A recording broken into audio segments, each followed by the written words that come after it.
Good morning and welcome to Coffee Ann, the longest running panel discussion show in American radio. To make a comment or ask a question of the panel, call 401-766-1240 or email coffee@woonsockеtradio.com. And now, let's join the Coffee Ann panel. Coffee Ann on ON, good morning to you, and thanks for joining us on Thursday morning. It's June 27th.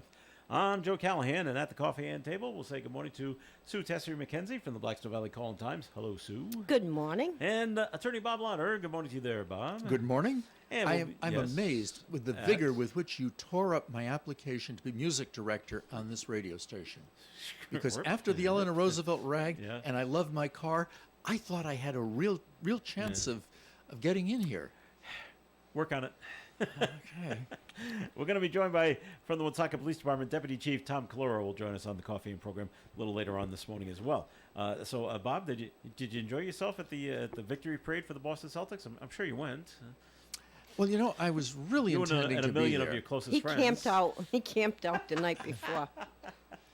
I Smart. heard all the problems of getting into Boston that day. Like, Oh, wow, yeah. you got to be really enthusiastic. See, the smart people actually got hotel rooms the day before. Oh, yeah. Whoa. Those are the smart people. Actually, those Yeah. people probably reserved those rooms once they knew, Yes. like, got right on Right, it. Got right on it. Yep. So. No, I just wasn't able to get there. No, you couldn't. How about you, man? You are much more. I don't do those things. Why not? I don't find them. I'm sure if I was there, I'd have a good time, but I just don't plan to go to these things. It's just not. The only Okay. thing I came close one time, and we're going back to the 40 years ago. Okay, it was 1986, and the New England Patriots were flying into Green Airport.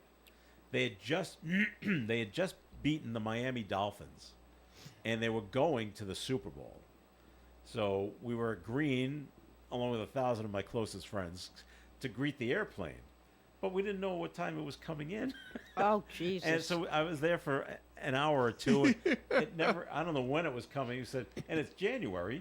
It's cold. Too bad you didn't have any friends in the So, FAA, because they could have I said, know, yeah, so- it's due in at So 8:10. we were there for a little while, and then we went home. So that's the closest I've come to something similar to that. So I said, I don't need to do this anymore. Now, did the Patriots have their special plane back No, then? not that. No, it's like you were waiting at United or Delta or what. I don't know what they were coming in that time. So, no, I missed it. So, all right, you ready for the law question of the day? Oh, absolutely, man. All right. It was on this day, by the way, in 2005. This is a Supreme Court, and I know you studied the Supreme Court in law Oh, school. absolutely, man. Okay. A split decision. It was handed down by the Supreme Court on the legality of the Ten Commandments being displayed in public places. All right. The High Court ruled that it is unconstitutional to post framed copies of the Ten Commandments in courthouses. My question to you, what if it's unframed? I know it sounds funny, but I'm serious. What if it's unframed?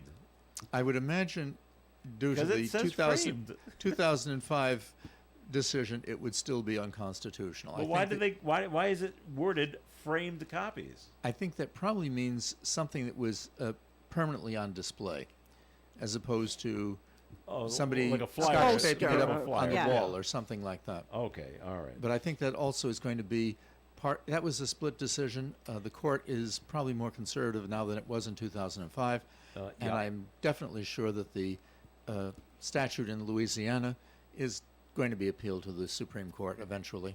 Well, they ruled that was unconstitutional. You can't post the Ten Commandments in the courthouse. But then they said it's okay to have a Ten Commandments monument on the grounds of the Texas state capitol. That's okay.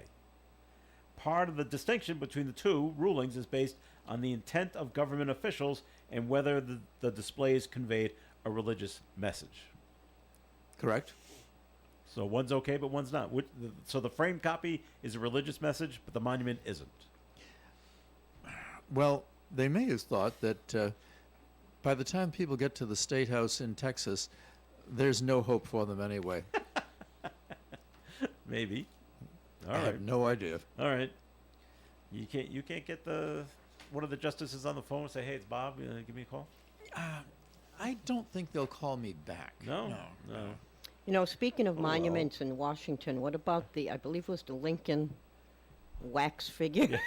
There was there's a wax figure of Abraham Lincoln that's outside the Garrison Elementary School in Washington D.C., but it's made of wax, and it's been really hot, so the head melted and fell off. Hey, see, I didn't see it Said- officially fall off, but I- this is what it I go, looks "This is like, too Bob. funny." This is what it looks like. So, obviously, he should be sitting, we'll say, like this. Yeah, He ended up like this. with his head back. So A wax statue. Yeah. Okay. Well, did they the ever intent was it would eventually melt, but I don't think they Oh, I didn't know expected it that. to So melt like the in way that- it did. fo- In so the was manner it Should have did. just should have gone down instead of falling back, and now he's been Yeah, decapitated. and now it's it's traumatizing for This these is almost, students. almost as weird as what my daughter was talking about last night.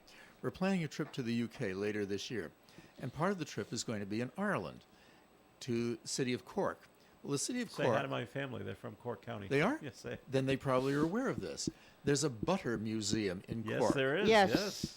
You I've guys heard knew that. about that. I've heard about that. You can buy Irish butter in the supermarket. Because Irish butter is like I've had recipes where they specifically said Say to use Irish butter. Irish butter. Irish Butter Yes. Museum. Yeah. I There's, thought there's the- a little whiskey in it. I thought the accordion museum up in Iceland had maxed Topped out it. with the weirdness there, but Butter Museum. Probably get free samples at the Butter Museum. Okay.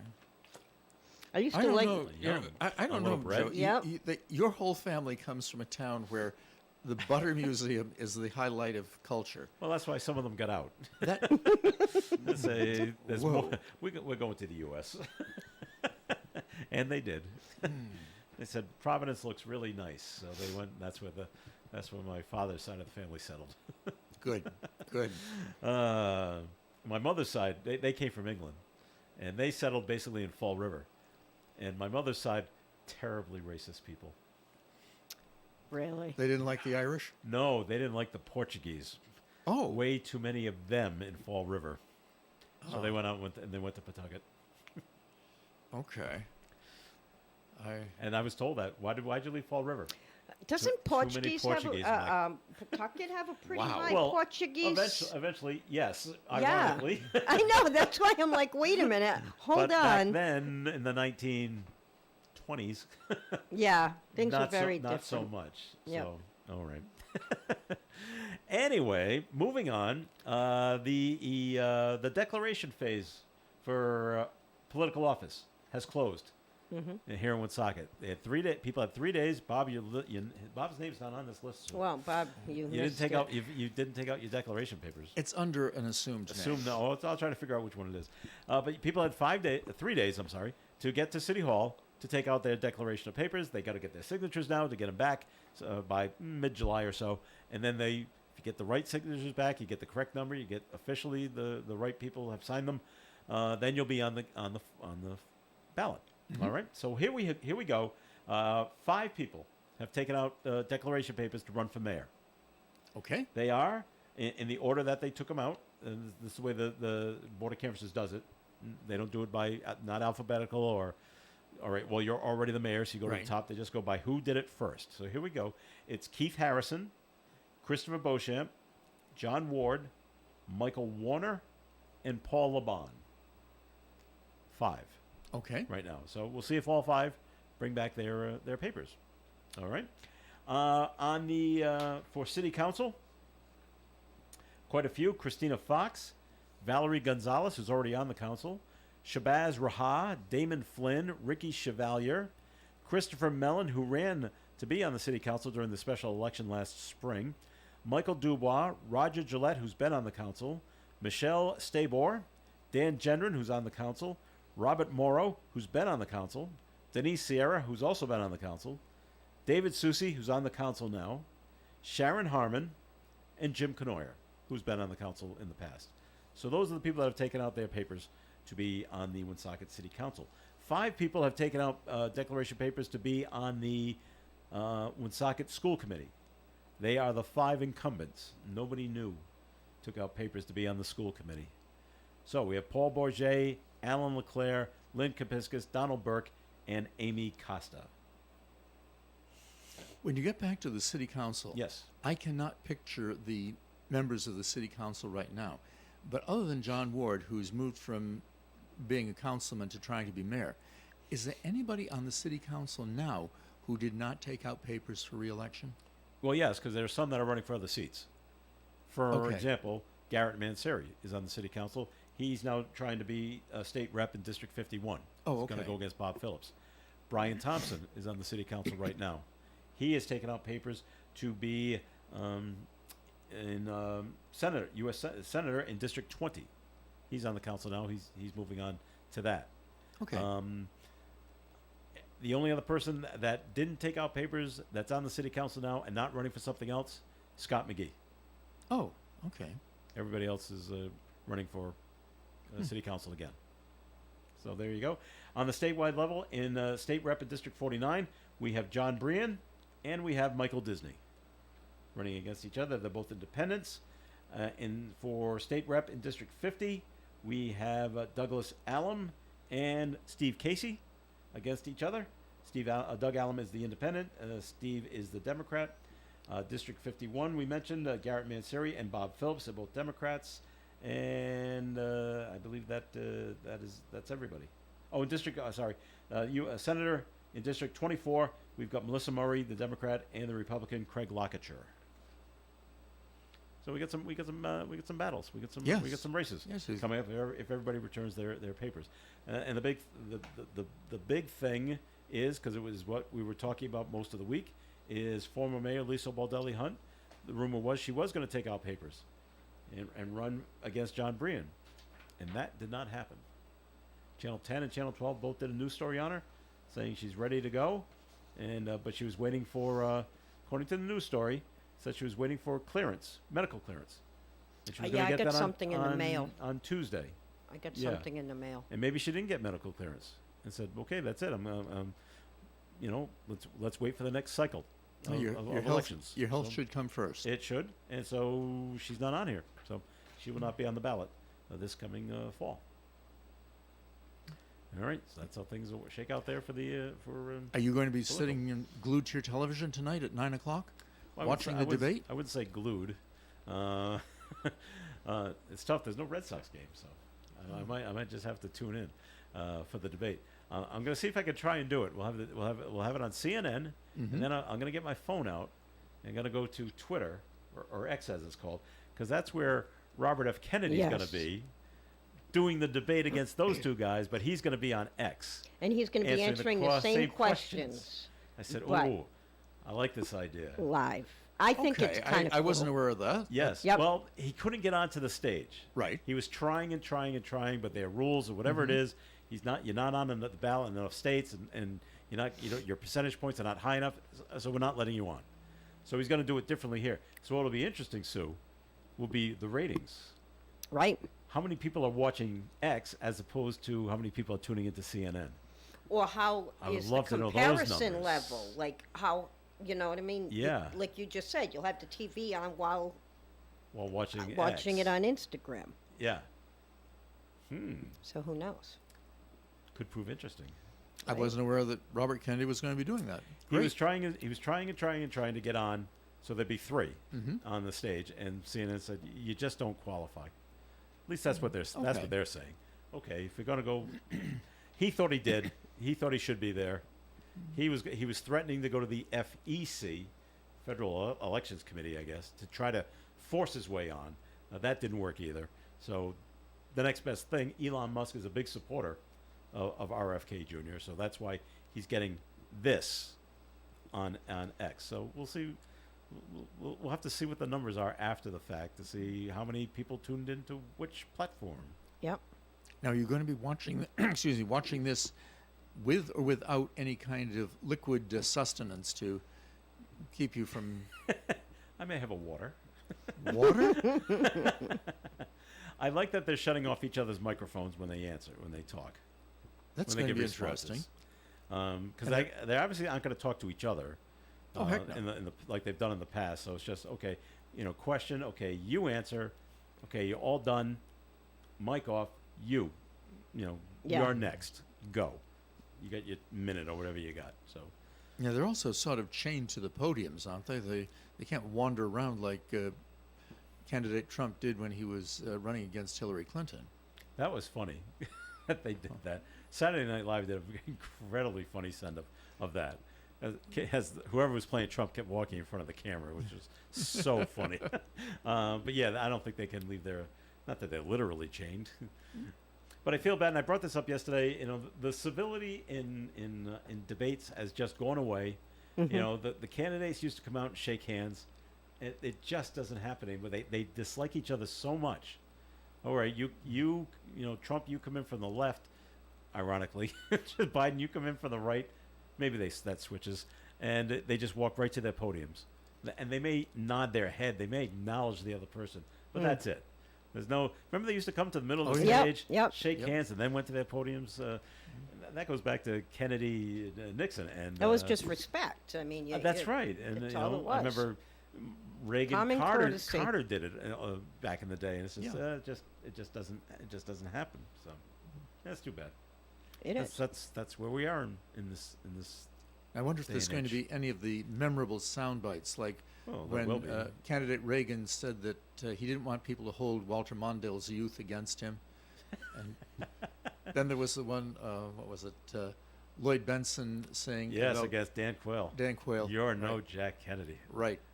Yeah. I actually, because I liked Lloyd Benson at the time. That got a cheer for me from where I was watching it. I went, yes, that was awesome. I said, that's going to be on the news tomorrow. And what was great about that, if you got to remember it, I'm sure you can see it on YouTube, was the look on Dan Quayle's face. Oh, was he mad? But he was restrained himself. He wanted to jump out and say something immediately. You could tell, and he just went, and he gritted his teeth and didn't do anything. It's like, wow, he came close though. All right, we're going to take our first break here on the Coffee and program. More coming your way. Comments and questions can be called in. We got one to get to when we come back here on the Coffee and program. 766-1240. For an Allstate agent, providing protection options that fit your life is something they take, well, personally. Allstate agents are committed to learning about your needs and helping customize protection to meet them. From bundling your home and auto insurance with ease to evaluating optional coverage, your Allstate agent can help build an insurance proposal that fits your life. And just as important as learning what you need is learning what you don't. Because helping you get coverage you want with savings you deserve is what Allstate is all about. It's time to get coverage that's catered to you. Are you in good hands? Call Kara and Celeste Benjamin at the Benjamin Agency. One agency, two locations in North Smithfield and Bellingham. One telephone number, 765-5000. Subject to terms, conditions, and availability. Allstate Fire and Casualty Insurance Company and Allstate Property and Casualty Insurance Company and affiliates, Northbrook, Illinois. The Coffee and Panel is enjoying coffee from Down East Coffee Roasters. All their coffee is roasted right here in Rhode Island. Down East Coffee Roasters is available at all Little General stores. Have you heard of Scott McGee with RE/MAX Properties? He's been selling real estate in Rhode Island and Massachusetts for the last 17 years, and you can see that he loves what he does. Scott, as well as his team, take pride in what they call the fair and honest team. No gimmicks. And no, they're not buying your house if it doesn't sell, etc. Just fair and honest real estate. Scott personally works with tons of sellers and buyers and specializes in residential properties as well as commercial, and he's always very fair and offers super competitive rates. Remember, this is probably the biggest move in dollars that you will ever spend or receive. You want to go with a trusted and experienced agent. Scott is fair, honest, and modest, always puts the clients first, and he also dealt with literally almost any situation. You really need to look at your real estate needs as a business. You want to pay and get the right money now so that you're not paying for it later. Trust me. So why not give Scott McGee a call at 401-639-2906. That's 401-639-2906.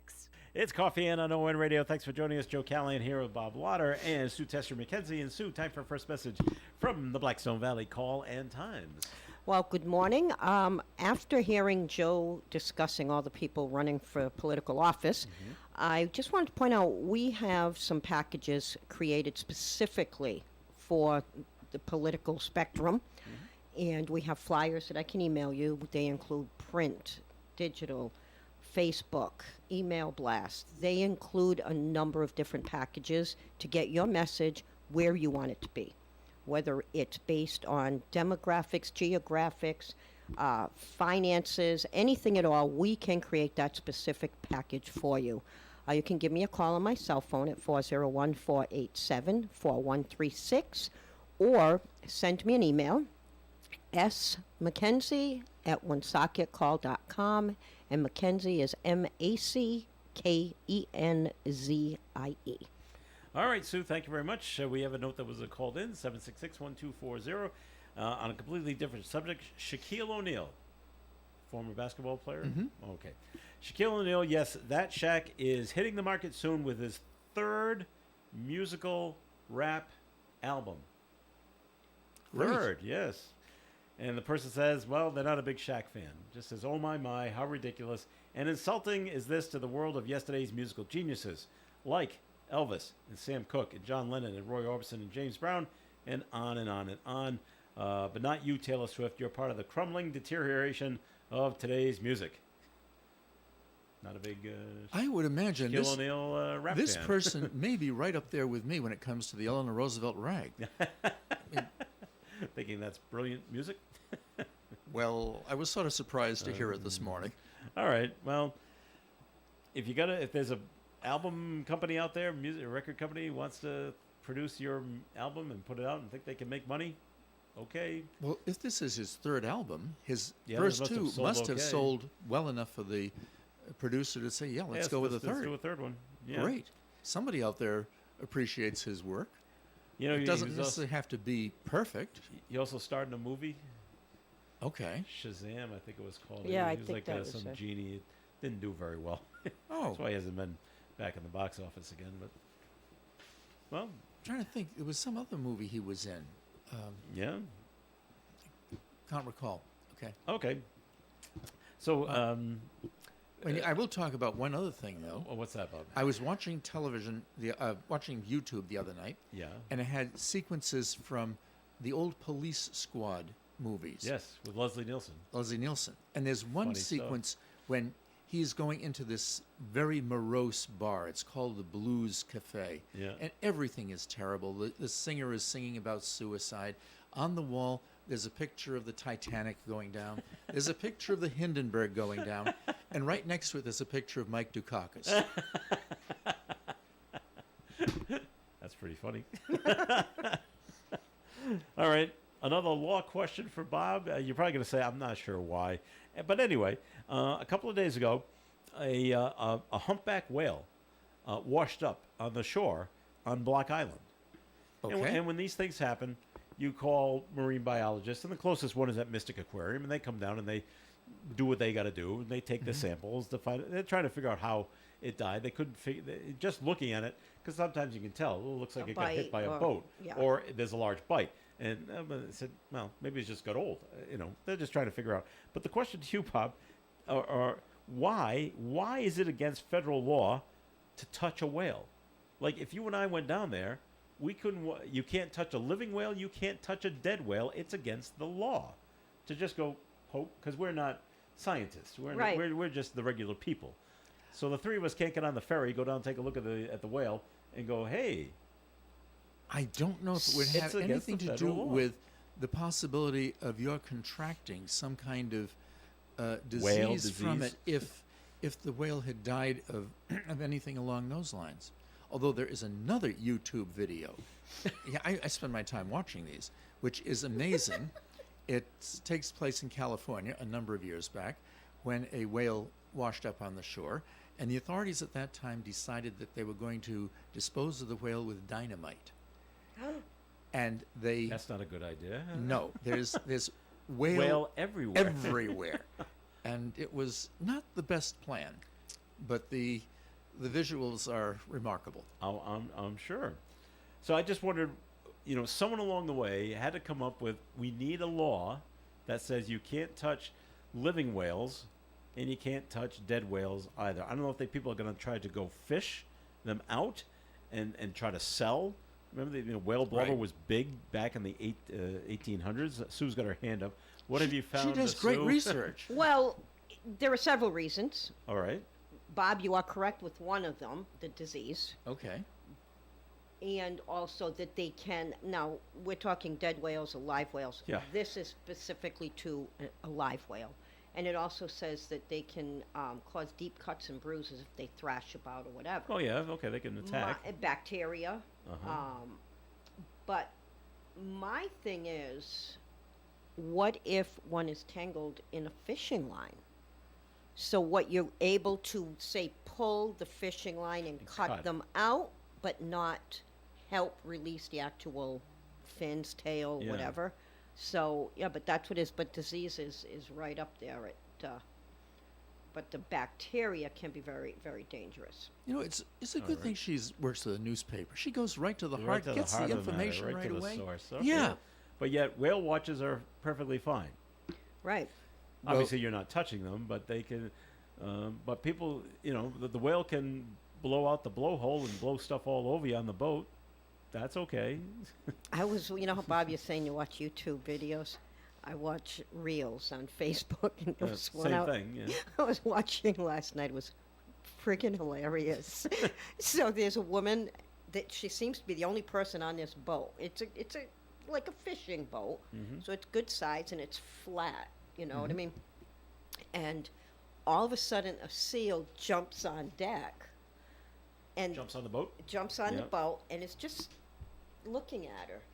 And this killer whale circling. There's like 7 of Oh, them geez. circling around. And all you hear is the woman like freaking out. But somebody voiced the pup, the seal. Oh. I was dying. I'm not going back in that water right now. You see them, right? I was dying. I have seen videos similar to that, not with the killer whales, but a woman, actually a child, like 12 or so, had her. She was on a dock, but had her back to the water, and the seal intentionally jumped up out of the water, with its mouth grabbed like her shirt and pulled her into the water. No. Yeah, she's like, whoa. All right, one more thing on the whales. This is one of the coolest things I ever thought. The school where my son went, University of Maine in Machias, which is on the water, up in Maine, way up in Maine. So instead of calling Mystic Aquarium in Maine, they call the school. A whale has washed up, but what do we do? Right. And they have marine biologist teachers there Right. that will come down and take care of this. Well, one time this happened up there. It wasn't a humpback whale, but it was a decent sized whale. And what they did is, after they did all their experiments on it, the teacher decided, this is what I want to do. And she had a bunch of students with her, and they said, we're going to bury the whale in this beach. Not that it was a real big public beach, but we're going to bury it where it is. And they stuck flags so they could mark where it is. Yeah. They said, we're going to come back in a year or two and dig it up, because what will be left is just the bones. And they did. They collected all the bones. They brought the bones back to the school and mounted the bones on the wall of a classroom in the shape of the whale, Wow. in perfect order.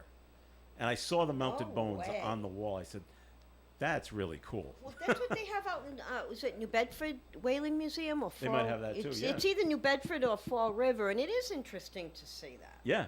So it was put back in perfect order. I think there's a man in North Smithfield who has done this kind of reconstruction for a whaling museum down in Nantucket. Okay. But there, they've made it, they haven't mounted them against a wall. It's a 3D reconstruction of the whale that is suspended from the ceiling, but just using the skeleton of the whale. Yeah. And that takes a significant part of time and knowledge. And if you want to see how big a humpback whale is, and you can't go down to Block Island and touch this one, if you go to Bass Pro Shops in Foxborough, there's a facsimile of one hanging from the ceiling. Wow. It's not a real one, Right. but it's there and in real size. And Yeah, I was these just things gonna are say real monster size. animals. I remember being at Bass Pro Shops one time, and that's an amazing store. It is. If you're over there where the boats are, just look up, and there it is, looking down at you. All right, we're gonna take a break once again here, and it's time for the forecast. Forecast being brought to you by Lowe's, and I'm not ready to go with the forecast yet, so just hang out for just a second here. I'll have it ready right now. Gradually clearing skies, a high of 84 degrees and a breeze from the west. Tonight, Mostly clear, overnight low of 54 degrees. Friday's weather, sunshine and 78. Saturday, sunshine and 77. Saturday night, some rain comes in. Sunday, it'll rain most of the day. Southwest winds up to 25 miles per hour and a high of 84 Sunday. Monday, sunshine with a high of 78. Tuesdays, sunshine and 82. And next Wednesday, sunshine and 83. Currently outside the Navigant Credit Union broadcast studio on the corner of Park Ave and Kennedy Street, we do have, clouds are breaking up, and we are at 71 degrees. It's time for July 4th doorbusters at Lowe's. Don't miss the hottest deals on appliances, charcoal, and more. Shop the deals before they're gone because Lowe's knows savings. Lowe's knows home improvement. You've heard it before. The world is getting smaller. Places you had to travel to years ago now seem right next door. It's no surprise, then, that all the communities of the Blackstone Valley have so much in common these days that we share common interests. Keeping up with this trend, the Blackstone Valley's two daily newspapers, The Call and The Times, have joined forces to cover the entire valley in one convenient newspaper. The Blackstone Valley's Call and Times, a paper for the entire valley. At your local store, honor box, or home delivery, 767-8522. Got another email from John Chan at Chan's Fine Oriental Dining. He says, Dave, please wish everyone happy birthday, America, to all of us. Chan's is open for your vacation dining and entertainment pleasures on Thursday, July 4th. A karaoke party with WRIK, Beth Ann, and yummy cocktails with Robin. Takeout, delivery, call 765-1900. Spend the 4th with John and the Clan at Chan's. Think about the things you're thankful for, and you'll probably think of your home, family, good friends, and a great auto mechanic. Yes, a great auto mechanic can be a real comfort in your life. That's why so many people take their cars to Henry's Auto Repair on Park Avenue in Woonsocket. In fact, so many people trust Henry's that Henry's won 3 gold medals and 2 silver medals in ON Radio's Best of the Blackstone Valley contest. Why don't you join them? For inspections, oil changes, brakes and tires, comprehensive repairs, or preventative maintenance, it's the award-winning Henry's Auto Repair, 1068 Park Avenue in Woonsocket. Hi, this is Bill from Henry's Auto Repair. I'd like to say thanks to all our supporters and customers for voting us best in the Blackstone Valley. Hi, I'm Greg Bell, the host of When Radio Was. I'm Mortimer. Bill. Is that you under that blindfold? Bill, with this thing on, I can't see who I am. No, I imagine not. Can't you see anything at all under that blindfold? On a clear day, I can see the blindfold. You can? Yeah. When Radio Was, shows from the past for today's imaginations. When Radio Was airs Monday through Friday right here on ON 1240 Radio at 11 a.m. and 11 p.m. Okay, it's Coffee In here on ON Radio. Thanks for joining us. I'm Joe Callahan, along with attorney Bob Lauder, Sue Tessier McKenzie, and we're being joined at the Coffee In table by Deputy Chief Tom Calero from the Woonsocket Police Department. And good morning to you, Tom. Good morning. Good morning, Woonsocket. Glad you could join us. And but before we talk about what's going on with the police, Bob, it's time for a first message from your law office, please. Good morning. Thank you. This is Attorney Bob Lauder. In anticipation of the first presidential debate this evening between President Biden and former President Trump, I tried to locate judicial cases in Rhode Island involving presidential issues. Surprisingly, there are very few. And the first results of my research reveal cases of almost 100 years apart. The first case is in the form of a judicial question issued by the state Supreme Court in response to a question from the governor in 1918. Now, 1918 was not a presidential election year, but it was the election year for the United States Senator. But in the 17th Amendment to the U.S. Constitution, senators would now be elected by the people of each state rather than the General Assembly of each state. It was also the second year of U.S. participation in World War I, and a number of Rhode Island residents were stationed overseas. The Rhode Island Constitution said the General Assembly had the power to provide for the registry of voters, to prescribe the manner of conducting the elections, and to enact all laws necessary to carry this article into effect, and to prevent abuse, corruption, and fraud in voting. The governor wanted to know whether or not a candidate for senator can be held legally elected in a case wherein his election depends upon the votes of electors absent from the state due to military or naval service. And please note that senators referred to as he because the 18th Amendment, granting women the right to vote, had not yet taken effect. After reviewing the history of the Constitution and the manner in which soldiers in the military during the Civil War were afforded a vote, the state Supreme Court came down to two alternative legal positions.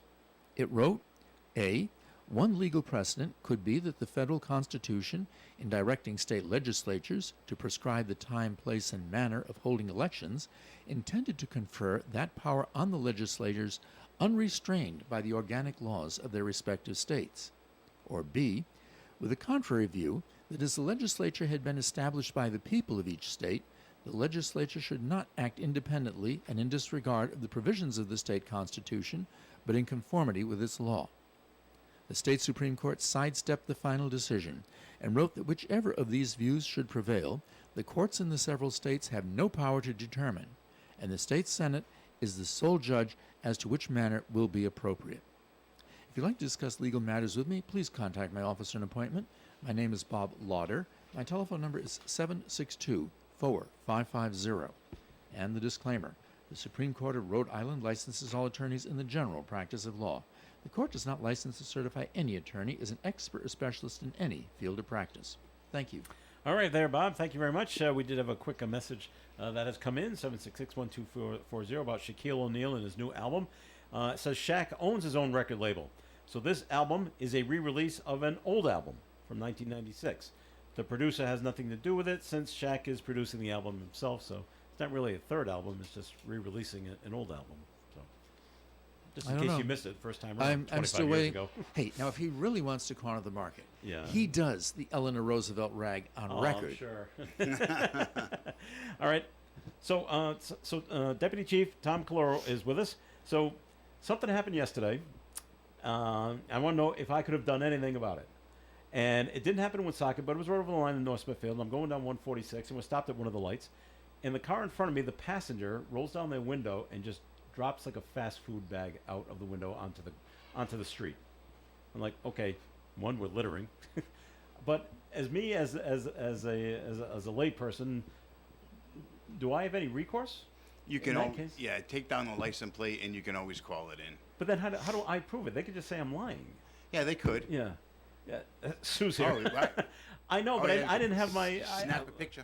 Yeah, you can But I snap a missed the picture. part where they dropped trash it on out. the I ground. could have taken a snap their license plate. Yes. Well, and that's why so many people now have the videos in their Yeah. dash. Well, Dash and, cams. and I don't. So that'd be the only thing. Just write down the plate and then plate call and it call the local police department. And say, see, it's "I how saw we know this each happen." other. You could just call my cell phone, and Oh, I'd cool. be all over it. Well, this happened in North Smithfield. That's all right, though. All right. We have concurrent All jurisdictions. right, call so. over. Okay, because it bothered me. No, I said, why do that? are you doing this? Yeah. Wherever you're going, throw it away there. And it's just little things like that bug me. So, all right. Depending on the situation, I may or may not have said, excuse me, you dropped something. Yeah. You know, I've actually, we were talking about watching YouTube and watching reels, and Yeah. I've seen people do that. Yeah. Hop out of their car, grab it, and throw it back in the car Yeah. and came out. I Yep. said, I really don't want to get into a fight. No, you don't want to do that nicely. Excuse me, but I think you dropped this. something. Yeah, here you go. So we had a couple of things happen in the city. So we had the shootings. Yes. Over at Dunn Park. So from what I read, there were bullet holes in a residence. Yes. Okay, so that it's not alleged. The shootings actually did happen. No, absolutely did. Okay. Can you educate me? I did not hear about that. Well, ask Tom. Yeah. What's going on? We're getting educated. Yeah, there was. So I want to be really careful because this Yeah. thing's rapidly evolving Yes. to a point where we're going to be able to get to the person that shot. So it wasn't random. It wasn't an attack against the general public. It was a targeted attack where somebody came and fired. I think we had 10 or about 10 rounds fired, and then they all fled. So it was two different groups of people, but we're incredibly familiar with everybody involved, including the intended target. So I think we're going to have a very rapid conclusion to the event. When So, did this take place? was 2 nights ago? 2 nights ago. Yeah. Oh, wow. Okay. As a lawyer, did he not explain that perfectly? He explained it great. Right? Yeah, just like I'm trying to dance around it a Yeah. little because understand. it's the gun violence is in an absolute uptick in Woonsocket. Our exposure to guns from the law enforcement side has rapidly increased. There are a lot of guns out there, and there are a lot of young people that are not making very good decisions with them, and so between carrying them, shooting at each other's houses, shooting at cars, shooting at each other, it's something that we're really wrapping task force around to try to fix, because it happened very quickly. The amount of guns that came into the city or that are out there right now. Is there any explanation for why that's been that rapid increase? No, I think some of it has to do with the blip in time where people were making ghost guns, where you could buy all the parts to a gun, and all it was really missing was a couple of drill holes and a couple of pins to assemble it. It really flooded the illegal gun market. So I think it's just accessibility. There's a lot of guns out there. So Now, when they talk about ghost guns, they're made by using a computer, correct? you yes and no. So you can buy every piece of a gun except for the bottom part that has a serial number on it, the lower part. So they don't serialize that lower until it's ready to be assembled. So you can buy a lower that doesn't have like 3 or 4 or 5 precision holes in it, so that it's not completely ready to assemble. And people were buying them, and within an hour you could put these things together. Okay. I had understood that ghost guns were made out of heavy-duty plastic and things like that.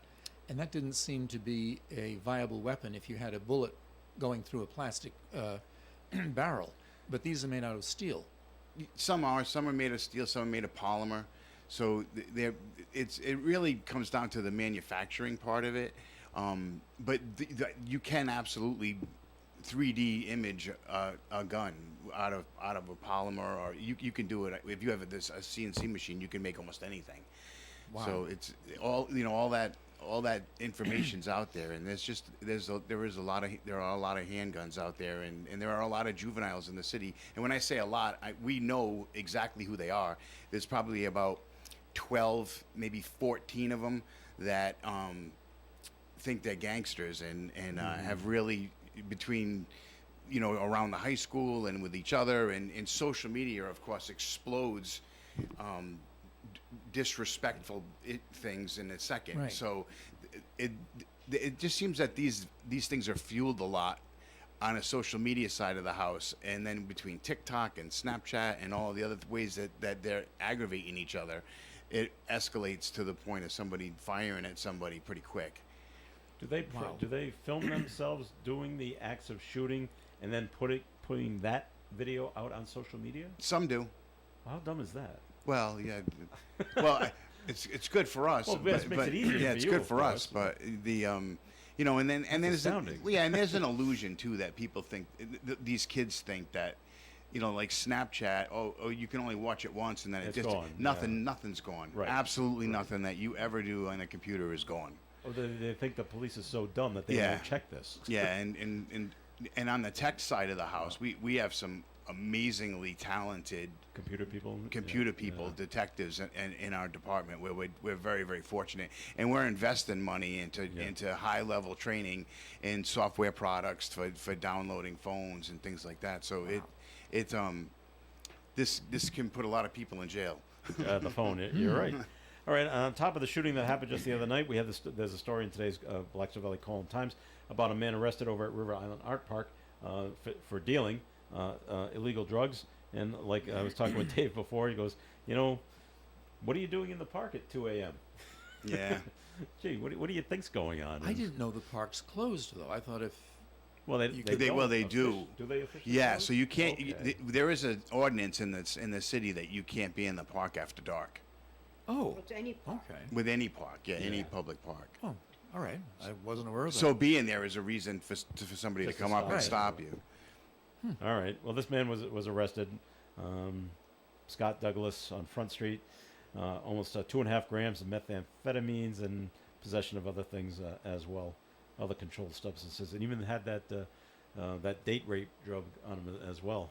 So Now, for the Allegedly. uninitiated who can't picture what a gram is, how large is that in comparison to like a teaspoon?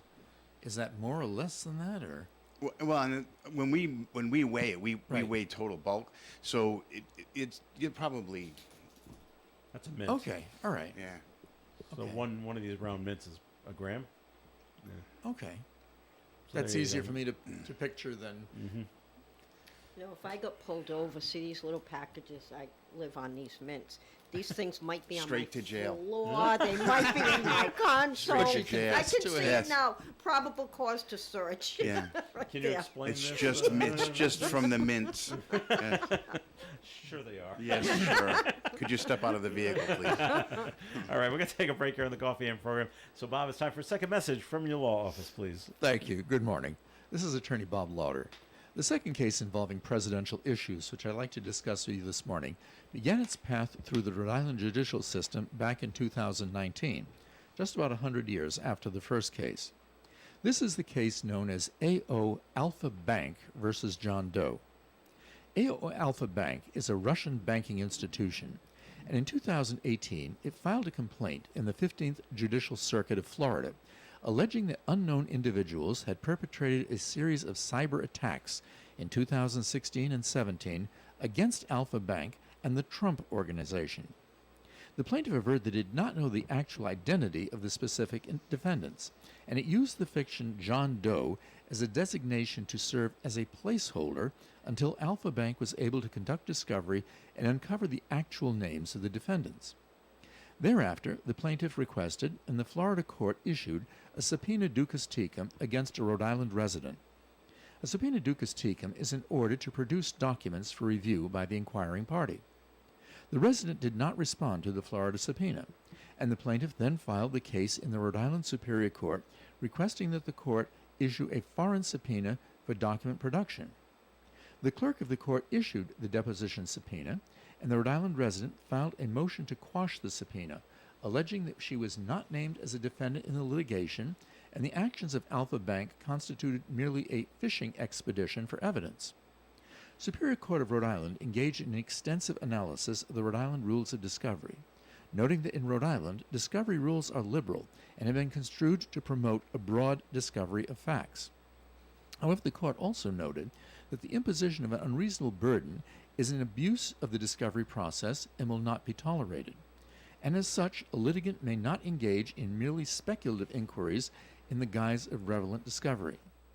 The court noted in this case that the FBI and the Senate Intelligence Committee had spent considerable time investigating the issue to determine the root cause of the data supposedly linking Alpha Bank and the Trump Organization. Furthermore, the court concluded that the documents demanded by Alpha Bank far exceeded the scope of discovery in trying to identify the John Does, and the vast majority of the documents sought were unlikely to provide the evidence which Alpha Bank desired, and Alpha Bank had ample time to seek discovery in other matters. After discussing a number of subsequent arguments, including those of confidentiality and freedom of speech, the Superior Court ruled in favor of the Rhode Island resident, noting that the importance of the First Amendment right to freedom of speech, essentially when core political speech is involved, cannot be overstated.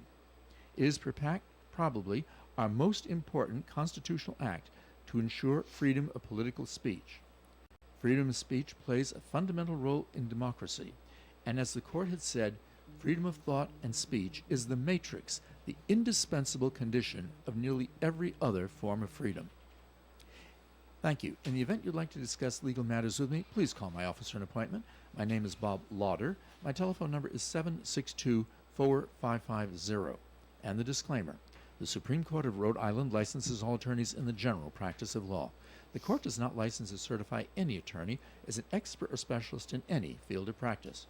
Thank you. Thanks, Bob. A lot of Latin in that message right there. Yes. Thanks for deciphering for us. Krakow Deli Bakery Smokehouse offers authentic homemade Polish food to make your next meal special.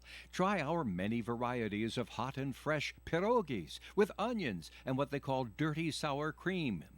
Or pick up gołąbki, kielbasa, babkas, or some fresh rye bread.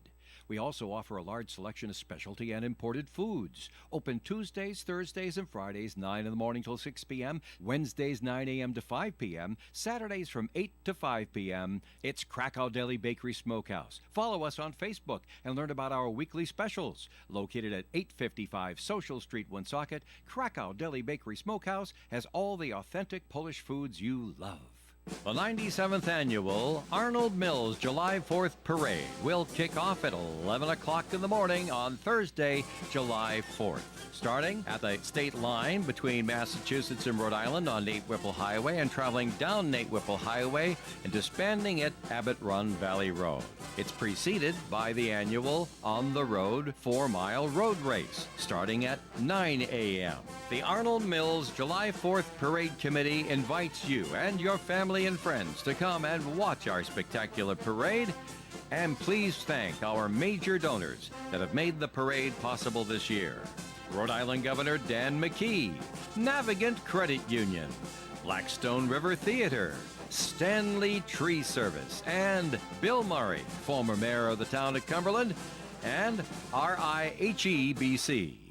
It's Coffee and on ON Radio. Thanks for joining us. Joe Callahan along with Bob Lauder, Sue Tesser McKenzie, and we're being joined by, from the Woonsocket Police Department, Deputy Chief Tom Caluro is with us. So, Tom, I'm going to ask you a question. You can say, Joe, next question, or, okay, or sure. whatever. If you want to comment, great. If not, we'll just move on. But the Karen Reed trial. Oh boy, did you ask the right question? Because Anything you want to say about it? Yeah, Okay. I think that there's I will lose faith in the judicial system if she's convicted. Really? I will, because I do not feel that the state met the burden. There was doubt. The police work was sloppy. Mm-hmm. The investigation was sloppy. The trooper that had it was absolutely. He was convinced that she did it before. Right. He had one shred of evidence, and then okay. everything else collected backwards. Wow. And I don't think that, based on the last two experts that testified, who were renowned in their field and were not hired by the FBI, hired them, that car ever hit him. Okay. I am not convinced that car hit him. So there was a lot of lesser charges kind of thrown in there at the end. Yeah. But I watched like I was obsessed. I watched the entire trial, and then me and my wife rewatched it at night. And then I watched stuff on Court TV to see what they thought. But I don't believe that they met the mark. I don't think they cleared the hurdle. Now something clearly happened to him, right? Something happened. Obviously. He's dead, Yeah, right? Something happened to him, but I don't think they proved it. Okay. I don't. Interesting. All right. Very interesting. Good remarks. Thanks, Tom. All right, back to the city of Woonsocket. We're coming into summertime. Are you seeing an uptick in speeding vehicles? Speeding, noise, the usual summer upticks are there. We were able, and fortunate enough, our operations captain was fortunate enough to secure some grant money. So we're aggressively putting out bike patrols and extra patrols. I was going to ask about the bicycles. Yeah, they're back out there, Okay, and so that helps. It does absolutely help it. We're up a little bit on manpower, although that's a real revolving door. Where we hired 4. I have somebody retiring tomorrow, and so we're still down. We're down significant, but we got the 4 that we hired are all in cars with people. They're incredibly proactive. The patrol level right now is probably the best I've ever seen it as far as productivity and energy out there. So that's helpful. And I got to plug Liz Kerrigan for the fireworks that are coming up. We just made an emergency action plan for that, and we're going to have officers down there. So that's going to be a nice, safe event. So we want to get people out there on the 3rd, and the rain date's the 5th. I was just going to ask what date they were. World War II Park. It's the 3rd, and then the rain date's the 5th. It's a great event. So we're really just the normal summer stuff. There's a ton of construction in the city. Yeah. So we have a lot of officers, and some retired, some full time out there daily. So that helps too, and that actually slows traffic. Yeah, So we're that lucky there helps. too. It does. It helps. Because it bugs me on Hamlet Avenue. Oh yeah. Constantly being detoured around. Oh, I know. Again. All right. But anyway, have you seen over the last few years do you get more calls for illegal fireworks?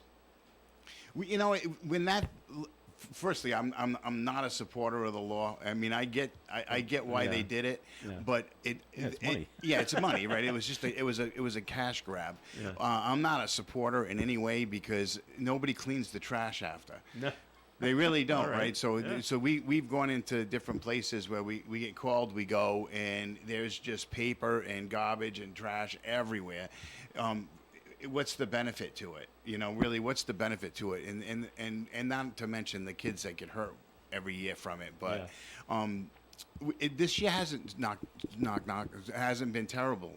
But the tents just went up selling this stuff. That's right. So we'll see how it goes. But you usually around like the high school graduation, there's usually an uptick. Yeah. But it hasn't been terrible. Yeah, I heard very few.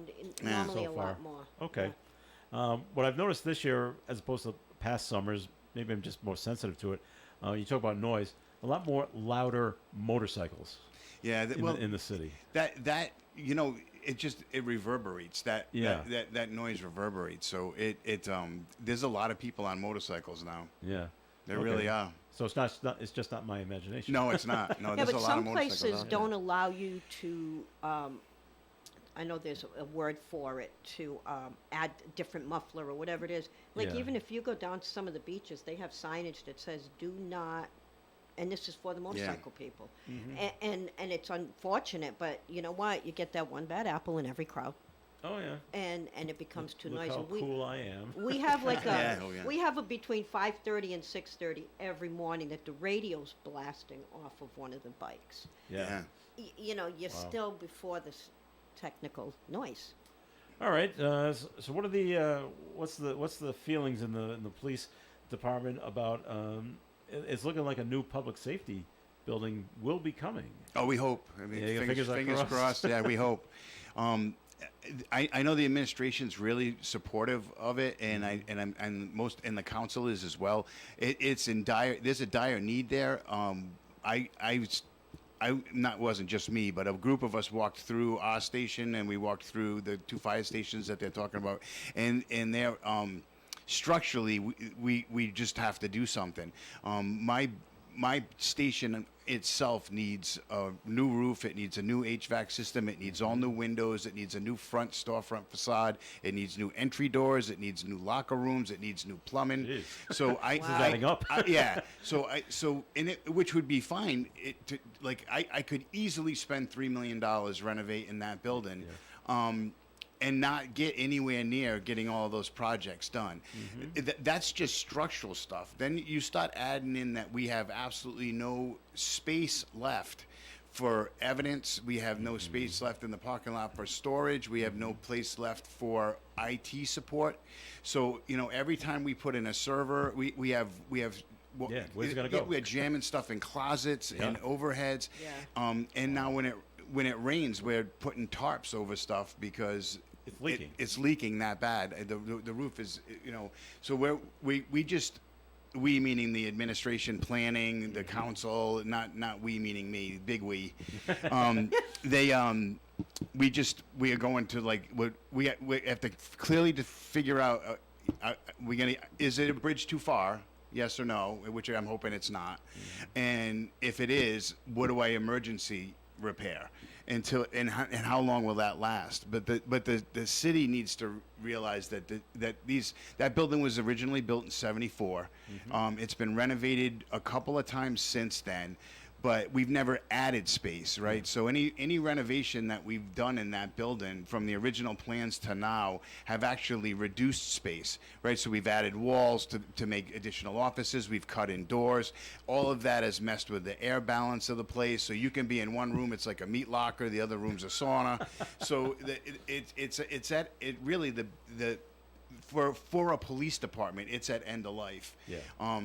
So I'm all the way to praying that we can get this to happen, not only for the police department but for the fire department, because I was equally as astonished walking through their buildings and some of the conditions that those guys Look work how in. old those buildings Yeah, are. yeah, like incredibly beautiful historic building, but you got 5 people crammed in a room that 2 should be in.